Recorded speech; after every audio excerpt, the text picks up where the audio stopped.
इस सदन को नेतृत्व देने की आपकी जिम्मेदारी भले ही पूरी हो रही हो, लेकिन आपके अनुभवों का लाभ भविष्य में सुदीर्घ काल तक देश को मिलता रहेगा।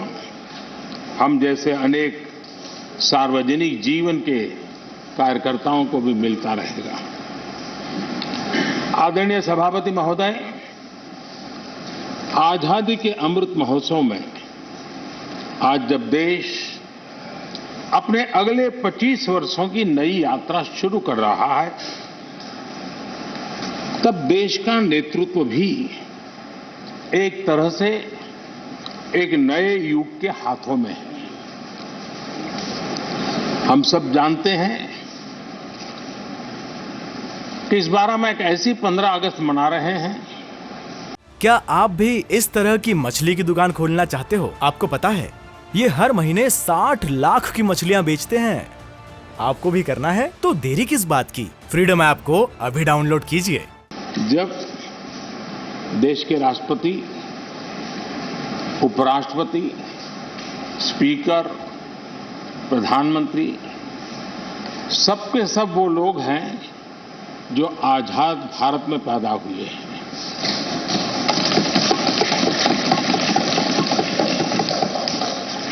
और सबके सब बहुत ही साधारण पृष्ठभूमि से आते हैं। मैं समझता हूं उसका अपना एक सांकेतिक महत्व है, साथ में देश के नए युग का एक प्रतीक भी है। आदरणीय सभापति महोदय, आप तो देश के एक ऐसे उपराष्ट्रपति हैं जिसने अपनी सभी भूमिकाओं में हमेशा युवाओं के लिए काम किया है। आपने सदन में भी हमेशा युवा सांसदों को आगे बढ़ाया, उन्हें प्रोत्साहन दिया। आप लगातार युवाओं के संवाद के लिए यूनिवर्सिटीज और इंस्टीट्यूशंस लगातार जाते रहे हैं। नई पीढ़ी के साथ आपका एक निरंतर कनेक्ट बना हुआ है और युवाओं को आपका मार्गदर्शन भी मिला है और युवा भी आपको मिलने के लिए हमेशा उत्सुक रहे हैं। इन सभी संस्थानों में आपकी लोकप्रियता भी बहुत रही है। मुझे बताया गया कि वाइस प्रेसिडेंट के रूप में आपने सदन के बाहर जो भाषण दिए, उनमें करीब 25% युवाओं के बीच में रहे हैं। ये भी अपने आप में एक बहुत बड़ी बात है। आदरणीय सभापति महोदय, व्यक्तिगत रूप से मेरा यह सौभाग्य रहा है कि मैंने बड़े निकट से आपको अलग अलग भूमिकाओं में देखा है। बहुत सारी आपकी भूमिका ऐसी भी रही जिसमें आपके साथ कंधे से कंधा मिलाकर कार्य करने का भी मुझे सौभाग्य मिला है। पार्टी कार्यकर्ता के रूप में आपकी वैचारिक प्रतिबद्धता रही हो, एक विधायक के रूप में आपका कामकाज हो, सांसद के रूप में सदन में आपकी सक्रियता हो, भारतीय जनता पार्टी के अध्यक्ष के रूप में आपका सांगठनिक कौशल्य और लीडरशिप की बात हो, कैबिनेट मंत्री के रूप में आपकी मेहनत, नवाचार का आपका प्रयास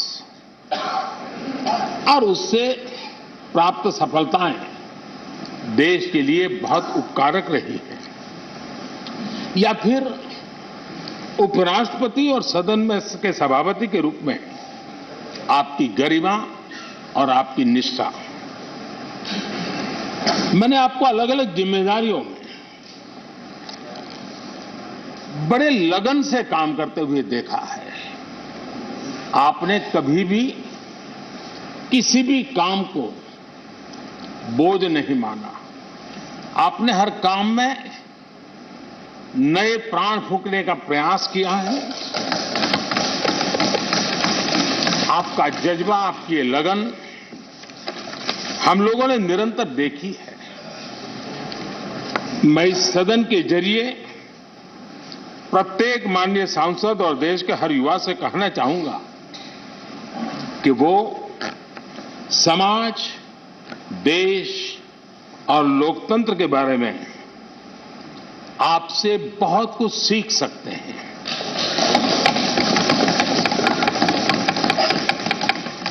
listening, learning, leading, connecting, communicating, changing और रिफ्लेक्टिंग, रिकनेक्टिंग जैसी किताबें आपके बारे में बहुत कुछ बताती हैं। आपके ये अनुभव हमारे युवाओं को गाइड करेंगे और लोकतंत्र को मजबूत करेंगे। आदरणीय राष्ट्रपति महोदय, आपकी किताबों का जिक्र मैंने इसलिए किया क्योंकि उनके टाइटल में आपकी वो शब्द प्रतिभा झलकती है जिसके लिए आप जाने जाते हैं। आपके वन लाइनर्स वीक लाइनर्स होते हैं और विन लाइनर्स भी होते हैं।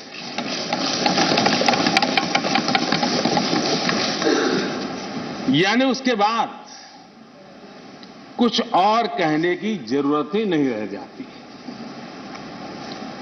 Your each word is heard, preferred and reward and never countered.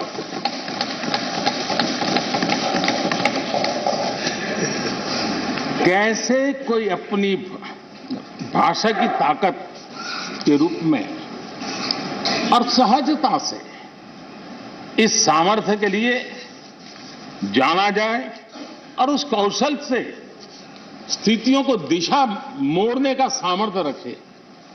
सचमुच में आपके इस सामर्थ्य को मैं बधाई देता हूं। साथियों, हम जो भी कहते हैं वो महत्वपूर्ण तो होता ही है, लेकिन जिस तरीके से कहते हैं उसकी अहमियत ज्यादा होती है। किसी भी संवाद की सफलता का पैमाना यही है कि उसका गहरा इंपैक्ट हो, लोग उसे याद रखें और जो भी कहें उसके बारे में लोग सोचने के लिए मजबूर हो। अभिव्यक्ति की इस कला में वेंकैया जी की दक्षता, उस बात से हम सदन में भी और सदन के बाहर देश के सभी लोग भली भांति परिचित हैं।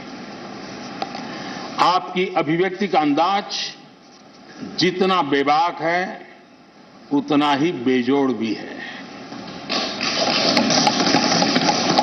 आपकी बातों में गहराई भी होती है, गंभीरता भी होती है, वाणी में बीट भी होता है और वेट भी होता है, वांथ भी होता है और विजडम भी होता है।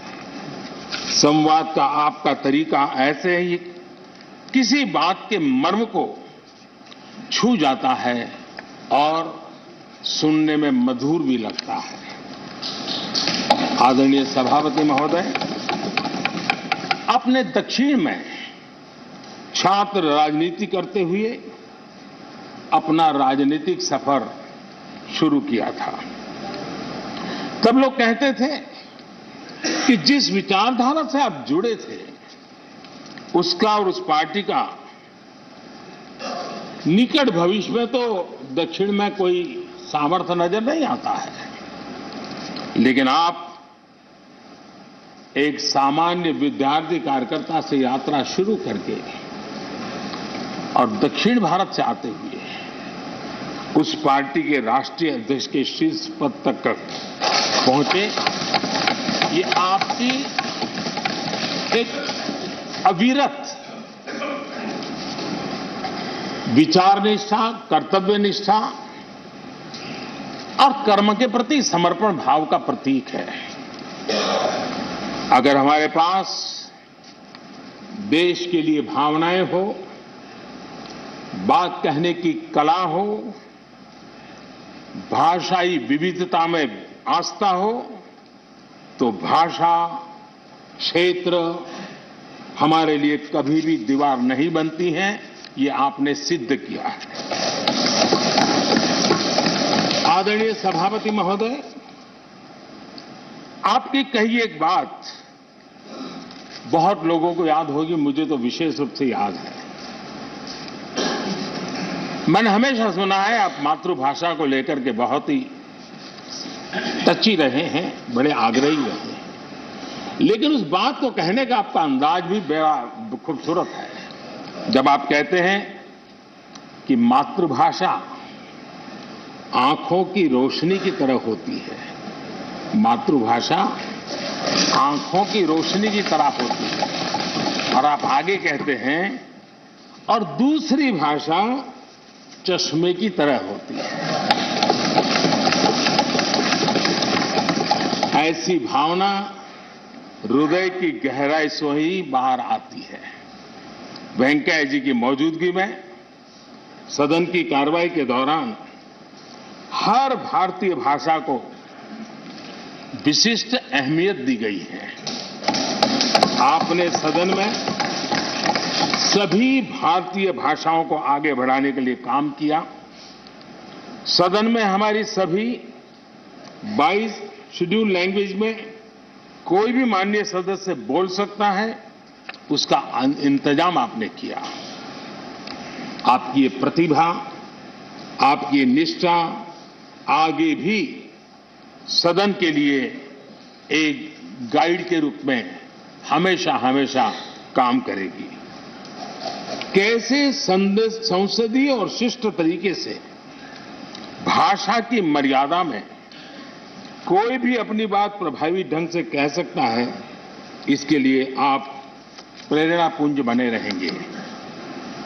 आदरणीय सभापति महोदय, आपकी नेतृत्व क्षमता, आपके अनुशासन ने इस सदन की प्रतिबद्धता और प्रोडक्टिविटी को नई ऊंचाई दी है।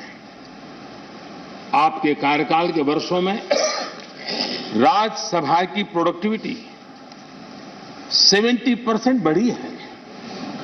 सदन में सदस्यों की उपस्थिति बढ़ी है।